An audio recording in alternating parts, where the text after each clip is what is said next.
Эч качан сынба. Дүйнө сенин ата энең эмес. Билесиңби, ата энең кылган мамилени сага эч ким кылып бербейт, кылбайт дагы. Кылса дагы эртең милдет кылат же бири-бириңерге мындай келген учуруңарда давай жообун береми дейт да. Ошондуктан бирөөдөн бир нерсе алардан мурда өтө катуу ойлон. Өтө катуу ойлон. Бергендерден бол, алгандардан эмес. Жашоо ушундай, жол катары кете бересиң, мисалы мындай кетип атасың, бир досуң кыйынчылыкка батып калды, сенден келип жардам сурады, жардам берип коесуң, кичине көтөрүлөт, анан кете бересиң сен. Бул темке түшүп сени карабай коет. Бул неге себеби буну жогоруга көтөрүп койдуң да сен. Ушинтип кете бересиң, бир күн келет сен ылдыйраак түшөт. Сен бул жакта болосуң кичине өйдөрөөк, анан сенден жардам сурап дагы көтөрүлөт. Бир күн тогот.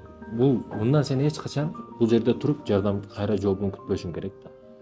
Керек учурдагы жардам берип коюп, акыретте сообун алам деп коюп кете беришиң керек. Эч качан мындан жообун күтпөшүң керек. Ата эне болсоң, балаң үчүн неге даярсың азыр?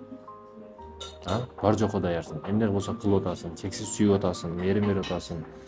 Ошол сыяктуу мекендешим. Ата энең дагы сага ошол нерселерди кылган да. Ата энеден башка эч ким башчасы менен жакшылык кылбайт сага.